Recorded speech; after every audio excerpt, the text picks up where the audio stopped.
Oh, hey, how's it going? So, yeah, let's talk about One Piece. I'm not really gonna review every episodes 1 through 30 in very minute detail.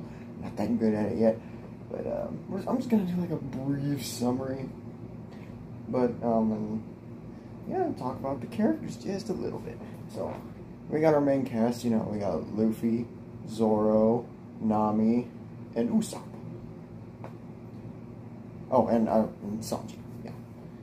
So it's crazy that this whole series kind of started with just a cruise liner sailing along the sea, and a kid and our main character, Monkey D. Luffy, just floating along in a barrel. And he wants to become the king of the pirates. So yeah, that's pretty much the basis of it. But as to why he wants to become king of the pirates, I think he just wants to be well known and famous, and One Piece has a pretty basic plot to me so far, but I'm sure as the series goes on, it gets a little bit more complicated than that. Because, like I said, I've only watched episodes 1 through 30, so I've met probably the main cast so far. But that's just to my knowledge. So, can you guys hear the fan back behind me? Just give me one moment.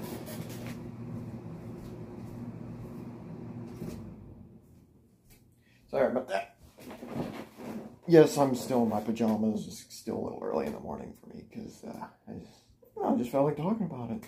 So anyway, we start with the character Monkey D. Luffy, and I already told you all that.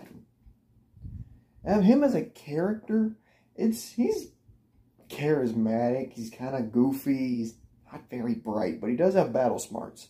Kind of similar to Goku in a way. He has his power. He's a rubber man, as the anime claims him to be, because he ate a gum fruit, which is a type of devil fruit. So, but eating this devil fruit pretty much takes the power of your ability to swim, and that has been proven from the couple episodes I've watched. So, there are definitely some stakes when they're at sea. There are a ton of stakes while they're at sea. But yeah, Luffy, he's fun. He's got that cliche anime trope where, he's always gonna fight for his friends and the one he cares about. And his straw hat actually has a bit of significance to him. So there's actually a bit of past behind that straw hat. It was pretty much his mentor's hat named Shanks. I'll probably talk about him in another video, but he was a pretty cool character, just to be a mentor for Luffy. Okay, so that's pretty much the basis of what I got for Luffy so far. And our next character, Zoro. Roronoa Zoro, he's got a bit of a troubled past, from what I know. He wants to be the strongest swordsman. He went to this dojo where he met the master, and he sees this girl, and they just kind of try, and he sees her as a very strong and worthy rival of his, and he wants to beat her. That sounds really bad in a context, but no, that's what he wants to do. He wants to best her in swordplay. Unfortunately, though, while he's doing his training montage, the girl passes away, and he made a promise to her mentor / father that he will never lose a fight in her name. That's what I gathered. So, and I should really start taking notes when I'm watching this stuff, so that way I don't, jump from place to place. But anyways, and later on, Zoro becomes a pirate hunter, and he's mastered the 3-sword style technique, where he has 2 swords in one hand and one in his mouth, which I'm sure you guys have seen Zoro in memes and whatnot. But him as a character, he doesn't back down from a fight, which is something else I forgot to mention about Luffy. They don't back down from a fight. He's very honorable, a little stubborn, but he's very stubborn. But Luffy kind of gets to him, and he's like, "All right, cool. Yeah, let's travel the Grand Line. Maybe there's a person there he's looking for. So, there's that. Jeez. You guys can tell I'm not very good at reviewing things. I wanna review things because I just want to give my opinion on things. I'm gonna try to do the best I can to remember what I can from these 30 episodes I've watched, and I'm gonna try not to screw things up. I know this is way off beat from talking from Zorro, but you know, let's get back on track. So, you know, I talked about Zorro as best as I could. Nami. Nami is, I don't really know much about her. They didn't really explore much on her other than she's just a thief that likes to steal from pirates. But, you know, over the course of these 30 episodes, she kind of grows attached to Luffy and the gang, and eventually we meet these two characters named Johnny and Yosaku, and they come aboard his ship because this Yosaku guy is, you know, he's got scurvy. And once he gets better, they drop these wanted posters, and she picks up one, and it's got that mood of like she knows this dude, like she has a past with this dude on this wanted poster. I don't know who it is. But other than that, I don't really have a lot to say about Nami. Because it just, you know, they didn't really explore a character in the first 30 episodes. Okay. Now let's talk about Usopp. What do I say about Usopp? I was bored to tears out of his, you know, his introduction arc. Because it just, I don't know, it just didn't strike me as an interesting character. And that's probably a bad take, and I'm going to get a lot of flack in the comments, but that's just what I thought. You know, he was a liar. He'd always run across his village lying to people about pirates coming to their mainland, but they never did. But the reason he lied so much was, I guess, it's a pretty wholesome reason, because there was this rich girl in town. Her name was Kaya, and she pretty much has been stricken with depression because her parents died. And so he would go to her house, and he would just, you know, make up goofy stories just to make her smile and laugh. But her butler didn't like Usopp around, because, you know, he just wanted the best for her. But and then the plot twist comes. The butler isn't as nice as we thought he was. His name is Clawhador, but in reality, he was a brutal and merciless pirate captain named Kuro.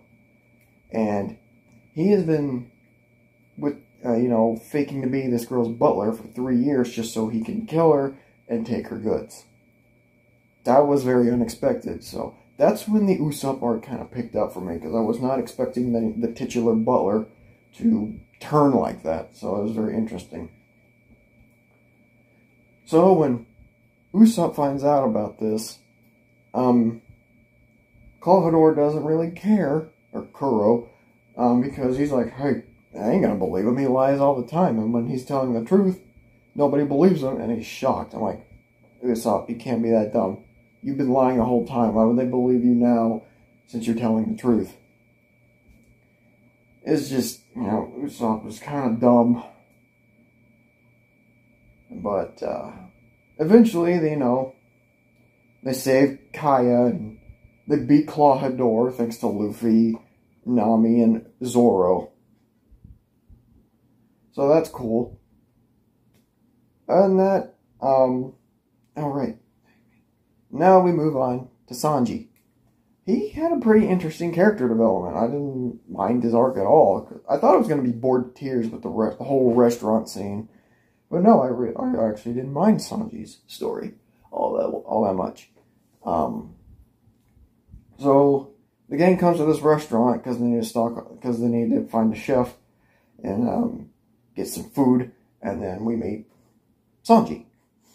He has a bit of a temper, and he hates people that waste food, and that is actually, and they give a reason as to why he hates people wasting food.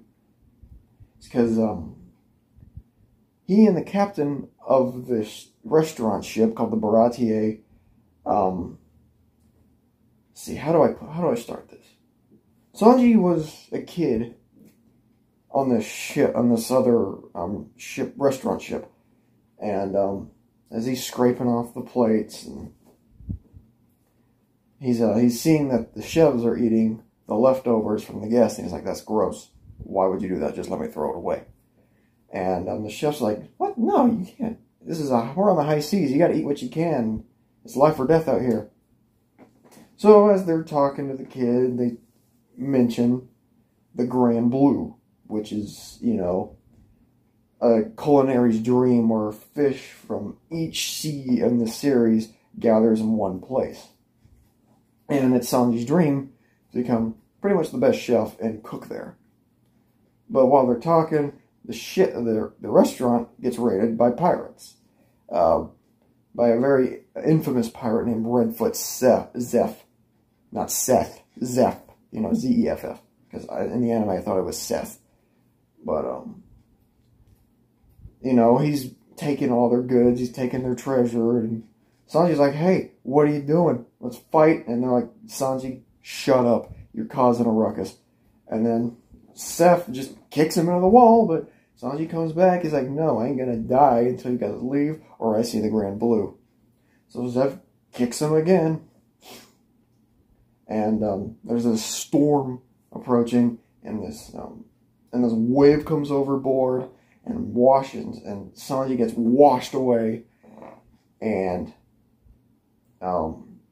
Zeff, he's like, stupid kid, so he dives in to the ocean as this massive wave, you know, brings down both the restaurant ship and Zeff's ship. And while this is happening, Sanji is sinking to the bottom, and Zeff, he gets his foot caught. So, and he can't get it unstuck, so the best way he has, and the only way to do so, is he cuts off his foot just to save Sanji. And then after that, the next thing we see, they're stranded on this rock with no shelter, and very little food, and a big bag of food. So, Zeff, he gives this bag of food and tells Sanji to go to the other side of the rock and portion his food and keep a lookout for ships. And so time just passes, and there's like, it's been like months since they've seen a ship, and Sanji is on his last piece of bread. It's all moldy and gross, and he drops it into the ocean. But they can't go into the ocean because the rocks are like curved outward. So even if they did jump out, there's no way to get back up on the rock. I don't know how they got up on this rock. It didn't explain it. They just showed us on this rock. So Sanji, he's sitting there, malnourished, you know, bony, almost like a skeleton. And he's like, "Okay, what do I do? I wonder if the old Giz are still alive and if he's still got food." So he walks up, he crawls as best he can over these rocks, and he sees Zeff just sitting there with this big old bag of food that he hasn't touched. And so he pulls out a knife. I don't know where he got a knife, and he's like, "I want to kill Zeff. I'm going to take his food." Gross. Sorry. And I'll clear my throat. I haven't really talked this long before, but that's okay. So anyway, he's walking up behind Zeff, and Zeff's like, "What'd you do? What are you doing? Did you find a ship?" And he's like, "Give me your food, old geezer. I'm hungry." And he cuts open the bag, and it's not food. It's just a big old bag of treasure. And he's like, "Wait, where's your half of the food?" And Zeff is quiet, and Sanji realizes that Zeff gave all of his food to Sanji.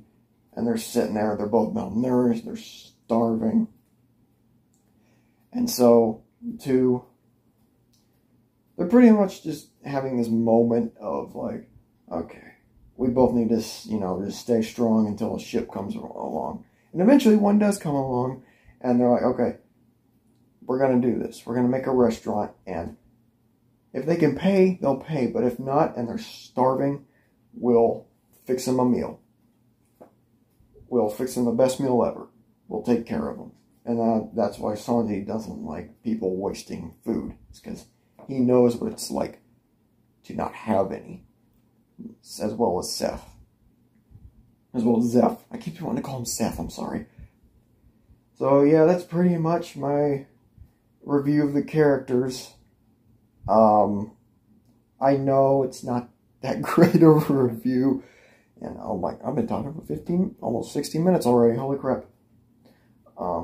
They do come across some fun villains along their journey, like, oh shoot, what was the clown's name? He ate a chop fruit. I'm just kind of talking at this point. He had a dumb reason for being a villain. He knew Luffy's mentor Shanks, and he found this treasure map and he wanted it for himself, and he also found a devil fruit, and Shanks came up behind him to talk about him, so he hides it in his mouth and he accidentally swallows this devil fruit called the chop fruit. And that's his reason for, just being evil, is because he blames Shanks for not being able to swim and turning him into a fruit. So, pretty weak reasoning for being a villain, I think. Klahadore the Butler, he was a twist villain. He was alright. Or Kuro. Okay, I'm gonna be honest with you. I hated the way he pushed up his glasses with his palm. It got on me and my brother's nerves because I watched this anime with my brother. And but I mean, I found out the reason why he did it, and that's fine when he has these giant cat claw-like weapons with katanas for claws, and why he did that. But when he has the gloves off, he still does it, and it just made me mad. It's just, I don't know. But as a villain, he was a surprise. Like, he was ruthless. Even after even after,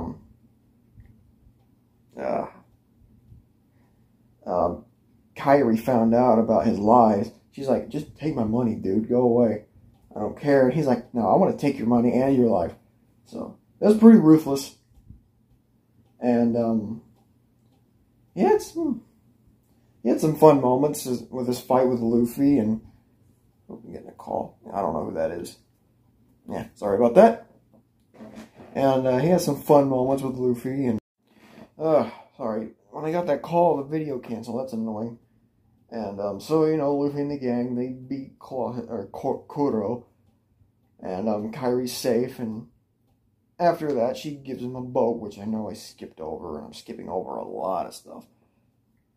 But I'm just kind of talking just to talk, because it's just, I don't know. And then we meet, and then during Sanji's arc, we meet this dude named Hawkeye Mihawk, and Zoro's been hunting for this dude, because he's the strongest swordsman. And Zoro pretty much gets his butt whooped, but he doesn't kill Zoro out of respect for being another swordsman. He's like, you know what, Zoro, you lost, but you got heart, and come back and fight me when you're stronger. So that's pretty cool. And so during this time, like I said, I'm skipping over a lot of stuff. But during this time, there's just a pirate that raided the Baratie. His name was Don Krieg, and this dude, if you thought Kuro was messed up, whew, this dude does not care for any of his crewmates whatsoever.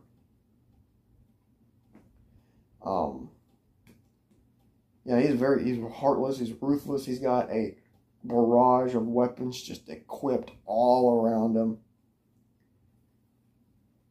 And, it's just a fun villain to watch, because I'm tired of the trope of the villain being misunderstood, or, has a reason for being the way they are. No, Don Krieg, he doesn't have a reason. He's just a ruthless, menacing pirate. He's evil for the sake of being evil.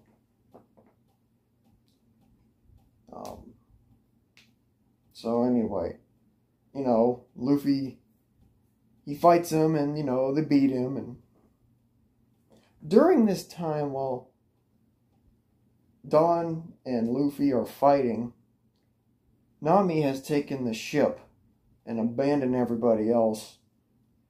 And they find that out, and after the fight with Don Krieg, it cuts back to her, and she's like crying and saying she's sorry and I hope to see the gang again. But she wants to get rid of this pirate that's been haunting her life. His name is Arlong. I haven't seen him, but I've seen the poster. And then, yeah. And then after that, Sanji joins the crew after the Don Krieg fight. And I know I'm jumping from place to place. It's my first review. I know I keep bringing that up, but I just feel like I have to keep explaining it. But that's pretty much the first 30 episodes of One Piece Season 1. I enjoyed it. It was a lot of fun to watch. It just got a little bored during Usopp's arc. And then it got interesting as, the twist with Kuro or Clawhador. But, yeah, that was just a fun watching. I can't wait to review the other 30 episodes and, pretty much just do a terrible small summary of it. So, yeah. Look forward to the next review. So, thanks for watching. Y'all have a great day. Later.